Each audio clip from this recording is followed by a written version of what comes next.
সারা দেশে সন্ত্রাস নির্মূল এই কার্যক্রমকে ধাপিত করতে কিংবা এই কার্যক্রমটি চলছে এখন ডেভিল হান্ট নামের। এর আগে আমরা একবার দেখেছিলাম যে ক্লিন হার্ট অপারেশন। তো এই ডেভিল হান্ট এই অপারেশনটি বা অভিযানটি চলাকালীন আসলে মালিবাগ, মৌচাক এই সকল জায়গাগুলোর মধ্যরাতের পরিস্থিতি কি সেই চিত্রটি একটু দেখানোর চেষ্টা করছি। কারণ আমার বাম পাশ ঘেঁষেই কিন্তু রয়েছে রাজারবাগ পুলিশ লাইন্স। তো এখানে আমি একটু যদি আপনাদেরকে বলি, আমি এখান থেকে যদি বামে চলে যেতাম তাহলে শান্তিনগরের দিকে চলে যেতাম। তো সেদিকে না যেয়ে আমি একটু আপনাদেরকে নিয়ে যাব মগবাজারের দিকে, একদমই মগবাজারের দিকে যাব মৌচাক হয়ে। তো এই দেখতে পাচ্ছেন যে এখানকার পরিস্থিতি আমরা দেখতে পাচ্ছি। এখনো পর্যন্ত এই সাইডটিতে এখনো কোনো আইন শৃঙ্খলা বাহিনীকে আমার চোখে পড়েনি। আমি কিন্তু আমার উপরের ফ্লাইওভারটি কিন্তু বাংলা মোটর হয়ে কিন্তু এটি এসে নেমে আবার ওয়ারলেস গেট থেকে গ্রিনল্যান্ডসকে নিয়ে বলবো রাজারবাগ পর্যন্ত চলে গেছে। তো আমি কিন্তু এই মুহূর্তে আপনাদেরকে একদমই মৌচাকের সামনের চিত্রটি কিন্তু একটু দেখাচ্ছি। যে দেখেন, এটা হচ্ছে মৌচাক মার্কেট, অর্থাৎ মৌচাক মার্কেটের সামনের চিত্র আমরা দেখাচ্ছি। এখানে রাস্তায় টুকটুক কিছু দোকান আমরা লক্ষ্য করছি। দেখেন, আমরা পুরো চিত্রটি দেখাচ্ছি। এখানে মৌচাকে থমথমে। আমার অনেকটা আসলে ভয় ভয় লাগছে, কারণ এত ফাঁকা রাস্তা, এর মধ্যে ডেভিল হান্ট, যৌথ অভিযান, হ্যাঁ, সবকিছু মিলিয়ে অন্তর্বর্তীকালীন সরকার। তো আমি আস্তে আস্তে একটু আপনাদেরকে একটু মগবাজারের সাইডে নিয়ে ওখানকার চিত্রটি আসলে কি একটু দেখাতে চাই। এখানে দেখেন মৌচাকের এই সাইডটির অবস্থা কি। এখানে রাস্তা কাটা হয়েছে, রাস্তা তৈরি হচ্ছে। তো আমরা কিন্তু আস্তে আস্তে আপনাদেরকে আমি কিন্তু চলে এসেছি একদম ওয়ারলেস, অর্থাৎ মগবাজার ওয়ারলেস। এখানে সিদ্ধেশ্বরী কলেজের ঠিক সামনে কিন্তু আমি আছি। তো আমি আস্তে আস্তে আপনাদেরকে একটু দেখানোর চেষ্টা করছি। আবারও বলছি যে ডেভিল হান্ট সারা দেশে যে যৌথ অভিযানটি চলছে, সেই অভিযানরত অবস্থায় আসলে মধ্যরাতের ঢাকার চিত্রটি কি, সেই চিত্রটি দেখানোর জন্য কিন্তু মূলত এই ভিডিওটি করেছি। আমি কিন্তু আপনাদেরকে একদমই মগবাজারের চিত্রটি দেখাবো, এবং আমার এই পর্যায়ক্রমে আজকের পরে এই ভিডিওগুলোর মাধ্যমে আপনারা কিন্তু মহাখালী, বনানী, মিরপুর এলাকার চিত্রগুলো কিন্তু দেখাবো। তো আমি এই মুহূর্তে একদমই সেন্সরি মার্কেট, যে চশমার বৃহত্তর মার্কেট, এই বাম পাশে এটা হচ্ছে মগবাজার ওয়ারলেস। তো এই মগবাজার ওয়ারলেসটি আমি ক্রস করছি, করে আমি একদমই মগবাজার চত্বর, সেই চত্বরটি দেখাবো, এবং চত্বরটি দিয়ে কাওরান বাজারের সঙ্গে সংযুক্ত হয়ে 7 রাস্তা পর্যন্ত আমি পুরো চিত্রটা দেখাবো, এবং সেখানকার অবস্থাটি কি। তা আমি কিন্তু এখানে বাম পাশে যে রাস্তাটি বেলি রোড থেকে সে রমনা থানা, পুরনো থানা থেকে এসে যে রোডটি ওয়ারলেসের সঙ্গে যুক্ত আছে, সেই রাস্তাটি আমি এই মুহূর্তে ক্রস করলাম, এবং আমি মগবাজার ওয়ারলেস ক্রস করলাম, করে আমি কিন্তু মগবাজারের দিকে যাচ্ছি। আপনাদেরকে একটু পুরো রাস্তার চিত্রটি দেখানোর চেষ্টা করছি। আসলে এই বর্তমান পরিস্থিতিতে ঢাকার চিত্রটি কি।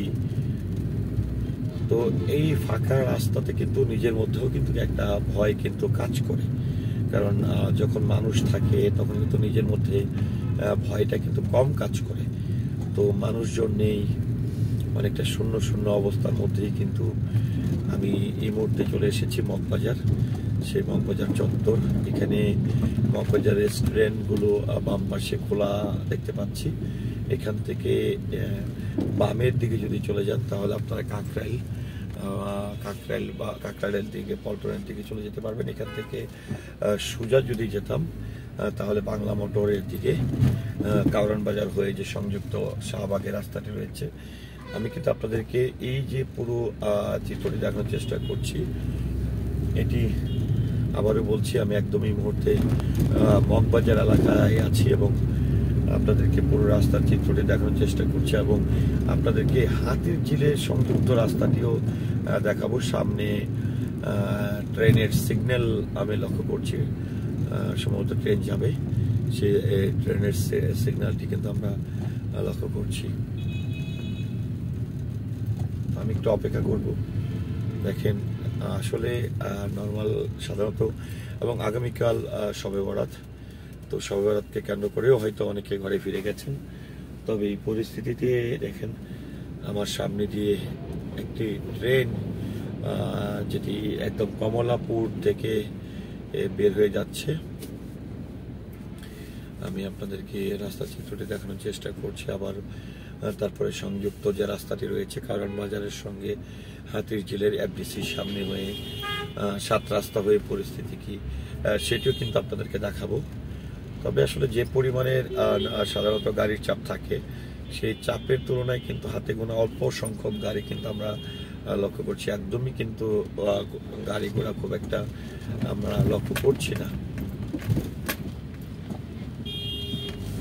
তো আবারও বলছি, সারা দেশে যখন devil hunt operation green heart চলছে, তো এই পরিস্থিতিতে ঢাকার বাইরের অনেক মানুষেরই কিন্তু একটা দৃষ্টি যে রাতের বেলা আরেকটা বিষয় হচ্ছে যে রাতের বেলা অনেকেই জরুরি প্রয়োজনে বা কেউ ঢাকায় প্রবেশ করবেন বা ঢাকা সম্পর্কে আগে একটু অবগত হওয়ার চেষ্টা করেন।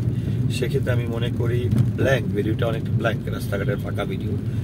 তারপরেও আমি মনে করি আপনার একটা ধারণা কিন্তু হয়ে যাবে, যেহেতু প্রায় 1:45 বাজে। তো 1:45 এই প্রেক্ষাপটে এই সিচুয়েশনে আসলে রাস্তার অবস্থাটি কি।